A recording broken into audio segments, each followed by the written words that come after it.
नमस्कार, बहुत बहुत स्वागत करेंगे आप सभी दर्शकों का।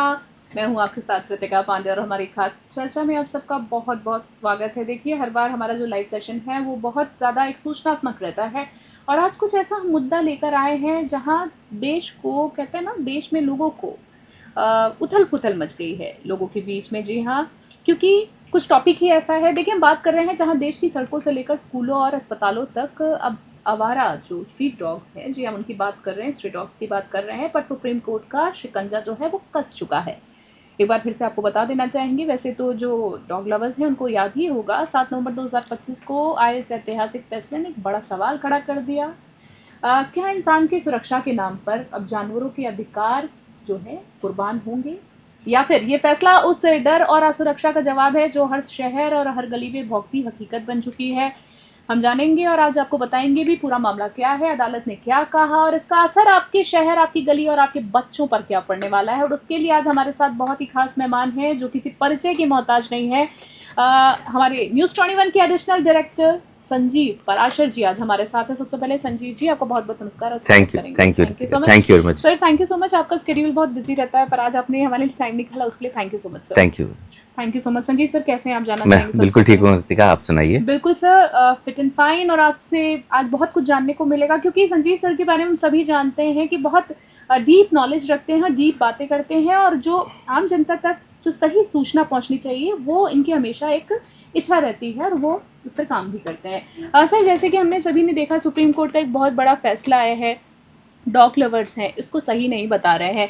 मैं बात कर रही हूँ, अब मैं आपसे ये भी जानना चाहूँगी, क्या मानव जीवन की सुरक्षा के नाम पर पशु अधिकारों की अनदेखी नहीं हो रही? आपको क्या लगता है? अदालत ने जन सुरक्षा को सर्वोपरि बताया है, लेकिन क्या ये आदेश जीव दया और एनिमल वेलफेयर की सिद्धांतों के विपरीत नहीं बताया जा रहा है? क्योंकि लोगों का ऐसा मानना है डॉग लवर्स का।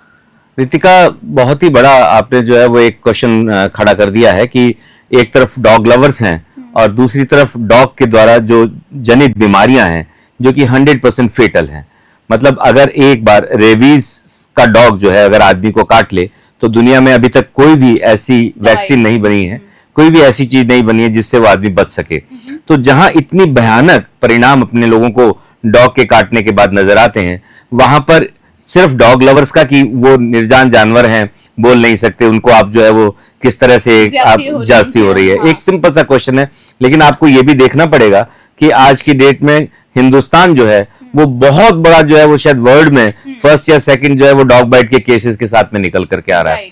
और उसके साथ साथ में ये एक डॉग की ही गलती नहीं है, उनको पालने वाले जो लोग हैं वो लोग भी जो है वो कुछ चीजों की तरफ ध्यान नहीं देते। आज की डेट में डॉग बाइट के जो परिणाम है, जैसे जो लोग डॉग रखते हैं, इंटरनेशनल लेवल पे मैं कहूं कि हर डॉग जो है वैक्सीनेटेड रहता है जो लोग घर में रखते हैं। और हिंदुस्तान में मुश्किल से बहुत से कम परिवार ऐसे होंगे जो डॉग को वैक्सीनेटेड कराते हैं। यहाँ पर एक चीज मैं और कहना चाहूंगा लोगों को कि वैक्सीनेटेड डॉग भी इवन जो रेबीज फैला सकता है, इसमें 60% ही सिर्फ वो सिक्योर होता है, 40% फिर भी वो रोग फैला सकता है। तो पहली बात तो जो डॉग लवर्स हैं उनको ये चीज सोचना चाहिए कि वो खुद भी उस थ्रेट में जा सकते हैं जिस थ्रेट में उन डॉग के काटने की वजह से लोग जाते हैं। दूसरी बात मैं ये कहूंगा कि जो स्ट्रीट में डॉग्स हैं अगर वो इसी हिसाब से पलते रहे, क्योंकि सुप्रीम कोर्ट पिछले 6 महीने से, मैंने 4 महीने पहले भी एक प्रोग्राम बनाया था, उसमें ये था कि सब जो स्ट्रीट, सुप्रीम कोर्ट बड़ा सख्त हो गया है, डॉग्स को खिलाने के लिए कुछ इस तरह से उनके जो है वो बनाए जाए, जगह फिक्स की जाए, क्या जानवर जो है वो आदमियों की जगह रहेंगे, इस तरह का सुप्रीम कोर्ट का एक जो है बहुत बड़ा वक्तव्य था।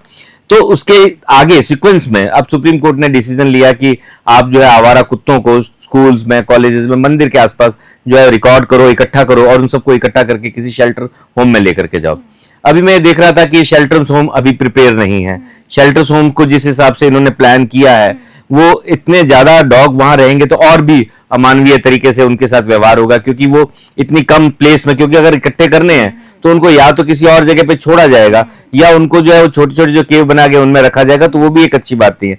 लेकिन सबसे पहले हमें ये समझना पड़ेगा कि डॉग जो है जिस हिसाब से वो फैल रहे हैं, क्या उनको वैक्सीनेटेड, और दूसरा मैं कहूंगा कि बच्चे भी आज की डेट में, अगर मैंने आपको कहा कि अगर बच्चे इतने ज्यादा जो है बाइट्स के शिकार हो रहे हैं कॉलेज स्कूल जाते हुए, तो सुप्रीम कोर्ट के फैसले का स्वागत ही करना चाहिए। और जहां तक डॉग लवर्स की बात है, उनको भी ये समझना चाहिए कि आदमी 100% अगर इस फेटल डिजीज से जूझ रहा है तो कल को किसी का भी नंबर आ सकता है, किसी का भी नंबर आ सकता है। जैसे कि उठाओ और वापस छोड़ो पद्धति की हम बात करें, ऐसा कहा गया है सुप्रीम कोर्ट के द्वारा, तो बंद होने से क्या नया संकट पैदा होगा? आपको क्या लगता है? क्योंकि कहा जा रहा है स्ट्रे डॉग्स को वापस वहीं छोड़ना है, पर अब उस पर रोक लगा दी गई है, तो इस पर क्या कहना है सर मैंने आपका? रितिका रखा कहाँ पहले जाएगा? शेल्टर ये भी होम्स मैंने हैं कहा ना इतने कि बड़े, इतने ज्यादा? कितने ज्यादा शेल्टर्स होम अभी भी है ही नहीं।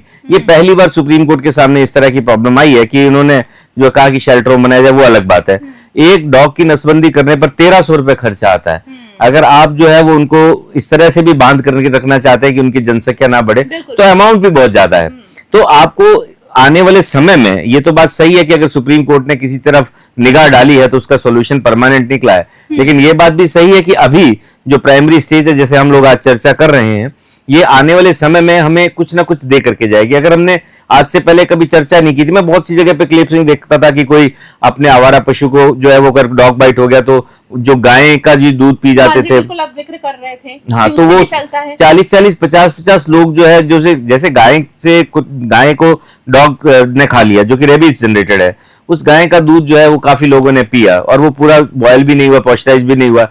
लेकिन गाय के द्वारा भी कह सकते हैं, या गाय की लार भी अगर स्तन पे लग जाती है और पूरी तरह से वॉश नहीं होता, तो जितने लोग भी उसका दूध पीते हैं, इवन वेटनेरियन डॉक्टर्स, इवन जो है दूसरे डॉक्टर, सब अंडर थ्रेट रहते हैं। तो जब 100% जानलेवा बीमारी है और सुप्रीम कोर्ट का जो इतना बड़ा डिसीजन आया है, उस सबका स्वागत करना चाहिए। हाँ, मैं डॉग लवर्स की बात करूंगा। अगर आप रियल डॉग लवर्स हैं हिंदुस्तान में, आपको, मेरे को याद पड़ता है कि जब मैं यूएस की तरफ कई बार जाना होता है मेरा, तो वहां पर जो डॉग रखते हैं लोग, वो उनको एक पर्टिकुलर उनके जो पार्क हैं उन्हीं में जो है उनको लोग जो है प्रॉपर। आपका काफी दौरा रहता है, आपका विदेशी दौरा काफी रहता है, वहां पे क्या नियम कानून है, किस तरीके से रखे जाते हैं? मैं यही आपसे बात कर रहा था कि जब हम लोग डॉग लवर्स की बात करते हैं, पूरे दुनिया में डॉग लवर्स हैं, लेकिन उनको संभालने का, उनको रखने का सिस्टम कुछ अलग है।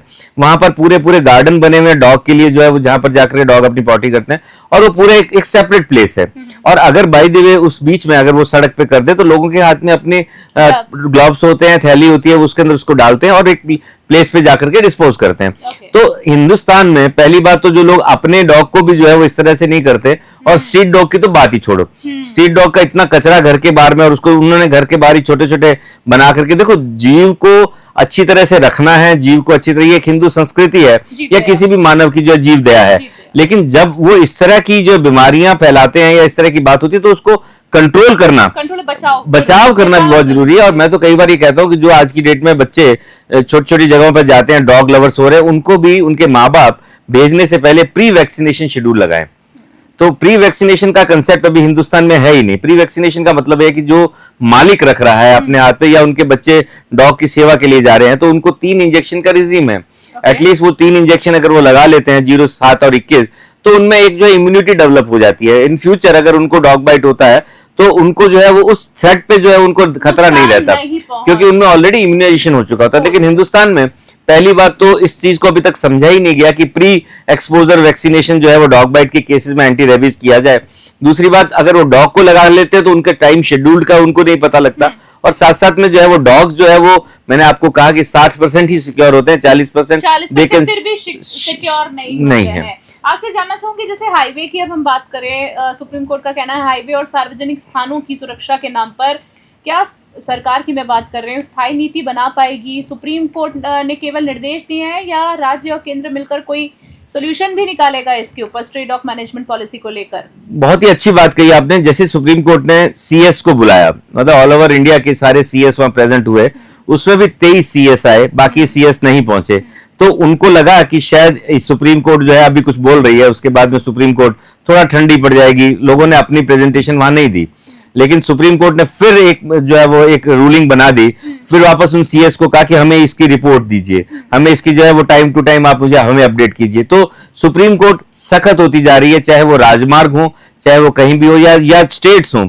अब इस चीज पे मुझे लगता है कि आने वाले समय में आपको बहुत कुछ करता हो। अगर आज शेल्टर होम नहीं है, मानते हैं, तो लेकिन आने वाले समय में अगर सुप्रीम कोर्ट सख्त होगा, और लोग भी, मैं मानता हूं कि आज की डेट में जब कोई आदमी डॉग को घुमाने किसी और के घर के आगे लेकर के जाता था और दूसरे वाला बंदा बोलता था कि आप इसको मत करो, तो ऐसा कोई कानून नहीं था कि उसको ये कह सके कि साहब आप क्यों कह रहे हो। लेकिन अब लोग भी अवेयरनेस, कानून बन गया है, लोग अवेयर होंगे। सुप्रीम कोर्ट इसमें ऑब्जर्वेशन कर रहा है, कानून अभी भी इतना सख्त नहीं है, लेकिन ऑब्जर्वेशन सख्त है। ठीक है, तो क्या आपको लगता है ये जो एनजीओज की अगर मैं बात करूं, सुप्रीम कोर्ट ने जो आदेश दिया है, प्रॉपर इनके लिए इतनी व्यवस्थाएं हैं, इतनी वैक्सीनेशन, इतना उनका खाना पीना से लेकर हर चीज का उनका मैनेजमेंट है, या क्या? अभी रितिका, जैसे सब जगह पे ये बात अभी पिछले मेरे ख्याल से कुछ 5-7-10 दिन की ही बात लगती है, अभी इतना व्यवस्थित नहीं है। लेकिन मैं मानता हूं कि धीरे धीरे अवेयरनेस, धीरे धीरे जो इनको नसबंदी कुत्तों की कर रहे हैं वो और बढ़ेगी। धीरे धीरे करते हुए लोगों को ऐसा लगेगा कि डेफिनेटली अगर सुप्रीम कोर्ट ने कुछ चीज का जो है वो संज्ञान लिया है तो जो है सरकारें भी सख्त होंगी। और मुझे लगता है कि जिन छोटे मोटे कुत्तों की वजह से आज की डेट में अब काफी ट्रैफिक में भी एक कुत्ता आगे आ गया था, मैं गिर गया, एक कुत्ता आगे आ गया था, उसको बचाते वक्त बस उलट गई, इस तरह की जो घटना है लगातार हाईवे पे, स्कूलों में बच्चों को जब जाते हैं तो डरते रहते हैं कि डॉग ना आ जाए। तो ये चीजों को कंट्रोल होना ही चाहिए था। और हिंदुस्तान में जब तक सुप्रीम कोर्ट आगे नहीं आता, यहाँ पर जो है किसी आदमी के कान पे जू नहीं सड़क रेंगती है। सुरक्षा बहुत बड़ा मुद्दा बताया जा रहा है कि सड़क सुरक्षा, हाईवे की जैसे आपने बात की, चलते चलते गाड़ी के बीच जानवरों को इस तरीके से आ जाना, उस चीजों को ध्यान में रखते हुए भी सुप्रीम कोर्ट ने ये फैसला लिया है। डेफिनेटली आज की डेट में सड़क सुरक्षा के लिए जो है वो जानवर ही नहीं, बहुत सी चीजें हैं। अगर आज ये देखिए कि यातायात में कितने नियम बने हुए हैं। राजस्थान में बसों को लेकर के अभी स्ट्राइक चल रही थी। सड़क सुरक्षा सिर्फ एक फैक्टर नहीं है, सड़क सुरक्षा में आम आदमी भी कानून बनने के बाद भी अगर वो अवेयर नहीं है, कानून बनने के बाद में भी वो जो है वो नहीं चाहता कि वो सब जितने बड़े लोग हैं उतने ज्यादा जो है वो सड़क सिर्फ सप्ताह में ही लागू होते हैं, उसके अलावा वो लोग ध्यान नहीं देते। तो general awareness is most important. कुत्तों को लेकर के तो सड़क सुरक्षा सप्ताह एक जो है वो हम लोग मानते हैं बहुत छोटा सा फैक्टर है। सुप्रीम कोर्ट के इस फैसले में ये मेंशन हुआ था कि ये भी एक बहुत बड़ा पॉइंट रहा है। मैडम मैं ये कहूंगा कि डेफिनेटली कुत्ते, जब आप कुत्तों की बात करते हैं तो स्वास्थ्य, सुरक्षा और उनको देखभाल करने का, देन उसके अलावा ह्यूमन वाले भी आ जाते हैं इसके अंदर, बहुत सी चीजें हैं। लेकिन सुरक्षा से पहले मैं ये कहूंगा कि आम आदमी को बहुत सी चीजें ये समझनी चाहिए कि जिनके कानून भी बन गए हैं उसके ऊपर भी लोगों को काम जो है अभी तक पूरी तरह से उन्होंने नहीं किया है। बिल्कुल, कहीं ना कहीं आपका ये एक पॉइंट बिल्कुल सही है कि कहीं ना कहीं सबकी जिम्मेदारी और लोगों के मन में, संजीव सर, मोस्टली जितने भी अभी आपने देखे कि लोगों ने खड़े होकर इन चीज़ों की जो मांग की थी कहीं ना कहीं, तो उसमें लोगों का ये था कि राज्य और निकाय की बात अगर हम कर रहे हैं तो आदेश लागू तो हो गए थे, पर लोगों का कहना, सिंपल सा मेरा कहने का मतलब है कि पर्याप्त साधन नहीं है, संसाधन नहीं है। नहीं, अभी नहीं है। हाँ, पर्याप्त संसाधन नहीं है। उनका कहना है पहले इन चीजों का इंतजाम करिए, उसके बाद इस तरह का फैसला आना चाहिए। लोगों का कहना है कि फंड नहीं है, प्रॉपर स्टाफ नहीं है, बहुत जल्दबाजी कर दी है कहीं ना कहीं। देखो रितिका, कभी भी कोई भी फैसला जब आता है तो उसके दो पहलू देखे जाते हैं। पहला तो उसकी वजह से नुकसान क्या हो रहा है, और कभी भी आदमी जो है वो इस तरह से नहीं सोचता कि इसके लिए अब मुझे क्या फंड इकट्ठा करना, पर फंड जनरेट उसके लिए कोई आदमी सोच डिसीजन लेता है तो फंड भी जनरेट हो जाते हैं। लेकिन सुप्रीम कोर्ट ने बहुत बड़ी बात सोची है और मुझे लगता है कि राज्य सरकारें इसके लिए फंड निकालेंगी, एक पूरा सिस्टम काम करेगा, क्योंकि सुप्रीम कोर्ट का आदेश जो है उनके डंडे की तरह से होता है। इससे पहले कोई भी आदमी जो है वो किसी चीज को ध्यान ही नहीं देता। लेकिन मुझे अब लगता है कि आने वाले समय में सरकारें भी पैसा देंगी, एनजीओज भी सरकार का साथ देंगे, और साथ साथ में जो डॉग लवर हैं वो भी ये समझेंगे कि pre vaccination is also required for the dogs as well as themselves also. बहुत बहुत अच्छा। आज के सेशन में मैं कहूंगी कि सर ने बहुत ही कम समय में जिस तरीके से पूरे इतने समय से जो मुद्दे चल रहे हैं, चलता आ रहा है, उसका सार एक निचोड़ के दे दिया। आखिरी में मैं सब यही जानना चाहूंगी, लोगों के मन में कहीं ना कहीं सवाल होगा कि अगर ओवरऑल बात करूं स्ट्रे डॉग मैनेजमेंट की, पॉलिसी की, तो आपको क्या लगता है स्ट्रे डॉग मैनेजमेंट पॉलिसी बना पाएंगे? संवेदन हो जाएगा और ज्यादा व्यवहारिक भी है क्या? बिल्कुल होगा। देखो आज की डेट में आपको अगर किसी को डॉग बाइट करता है तो 5 इंजेक्शन की रिजीम है, 0, 3, 7, 14 और 28। अच्छा, 0 वो दिन मानते हैं जिस दिन डॉग बाइट हुआ है, उसके बाद आप दिन कैलकुलेट करते चाहिए। 5 इंजेक्शंस की रिजीम है जो कि जो है वो वीरो सेल टेक्नोलॉजी वाली आज की डेट में काफी इफेक्टिव रिजीम्स है। इसके बाद बहुत सी सेल कल्चर भी आ गई, लेकिन सेल कल्चर वगैरह कॉस्टली पड़ती है, लेकिन वीरो सेल अफोर्डेबल है, 400 रुपए का एक इंजेक्शन आता है। तो ये मान लीजिए कि किसी को अगर दिन का है उसका खराब है, तो इसमें भी 3 तरह से है। अगर आपकी जो है वो देखिए, आपको यहाँ पे एक छोटा सा पॉइंट और मैं आपसे लूंगा, डॉग बाइट भी 3 तरह की होती है। अगर आपका डॉग जो स्ट्रीट डॉग है उसने सिर्फ लार लगा दी, आपकी स्किन क्लोज है, मतलब स्किन में कोई घाव नहीं है, तो लार लगी है, कोई डर की बात नहीं, कोई डर की बात नहीं है। आप उसको सिर्फ जो है वो आप उसको वॉश कर लीजिए, इट इज ओके। लेकिन कई बार घाव जो है वो कट लगे होते हैं, नेल्स पे कट होते हैं या कहीं स्क्रैचेस भी होते हैं, वो सेकंड डिग्री, वो सेकंड डिग्री होगा। जब किसी ने लार लगाई है तो सेकंड डिग्री में वो आप ये ओपन स्किन जो है वो सेकंड डिग्री बाइट कहलाएगा, चाहे उसने दांत मारे हैं चाहे नहीं मारे हैं।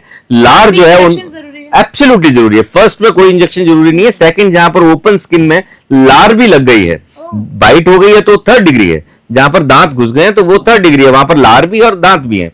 तो वहां पर जो लाइन ऑफ ट्रीटमेंट बदल जाएगा। आपको जो है वो आपको इंजेक्शन तो लगवाने ही पड़ेंगे, इम्यूनोग्लोबिन जो कि साइट ऑफ जो बाइट पे भी लगेगा, तो वो ट्रीटमेंट और भी कॉस्टली हो जाता है। इम्यूनोग्लोबिन आज की डेट में जो है वो प्लस 5 इंजेक्शन का रिजीम मतलब 15 से 20 हजार का पड़ता है। आप ये देखिए कॉस्ट ऑफ थेरेपी, अगर आदमी कहता हो कि 100% फेटल है जिसको पता ना लगा, उसमें तो डेथ निश्चित है। लेकिन अगर भाई देखिए किसी को कुत्ता खा गया है, सेकंड डिग्री बाइट है, जीवन उसने कहा मेरे तो सिर्फ लार लग गई, लेकिन लार ऐसी खुली अगर पे आउट स्किन पे लग रही है, वो लार भी उतनी खतरनाक है थर्ड डिग्री बाइट। लेकिन हाँ, थर्ड डिग्री बाइट में immunoglobin is also required with the 5 injection regime, so that is the cost of, मतलब आप ये मान करके चलिए इतनी सब चीजों से बचने के लिए अगर आप जो है वो शुरू से प्रिकॉशन। हाँ, तो इसीलिए डॉग कोई सुप्रीम कोर्ट ने कोई अचानक डिसीजन नहीं दिया है। ऐसी बहुत सी जगह थी जहां पर उनको ये सोचना पड़ा कि ट्रीटमेंट कितना महंगा है, ट्रीटमेंट के बाद में पेशेंट कई बार जो है मर जाता है। तो अगर इन चीजों को आज नहीं रोका गया तो कब कब। बहुत बढ़िया, बहुत बढ़िया। आज का कहेंगे वास्तव में जो सेशन रहा है वो बहुत ज्यादा इंफॉर्मेटिव रहा है।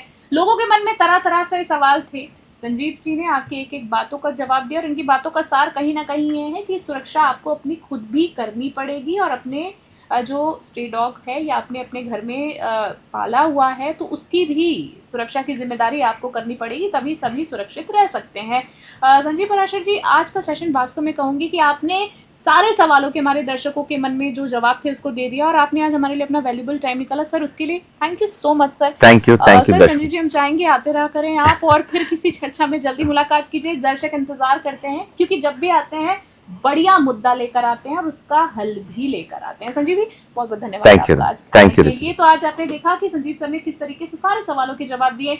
देखिए, सुप्रीम कोर्ट की अगर हम बात करें, सुप्रीम कोर्ट का कहना साफ है, इंसान की जान सबसे पहले, लेकिन सवाल ये भी है क्या इंसान और जानवर दोनों की सुरक्षा साथ साथ नहीं हो सकती, और इसका जवाब संजीव जी ने दे दिया। क्या हमारी नीतियां इतनी कमजोर हैं कि हमें अदालत के आदेश का इंतजार करना पड़ता है? जब तक व्यवस्था नहीं सुधरती, ना सड़कों की सुरक्षा पक्की होगी, ना ही इंसानियत की पहचान। अब सवाल सिर्फ अदालत का नहीं है, समाज को भी लेना है कि दया और डर के बीच हम कौन सा रास्ता चुनते हैं। तो आज की खास चर्चा में फिलहाल के इतना ही। देश दुनिया की बड़ी अपडेट्स के लिए देखते रहे बने न्यूज़ 21। फिलहाल के लिए जय हिंद, नमस्कार।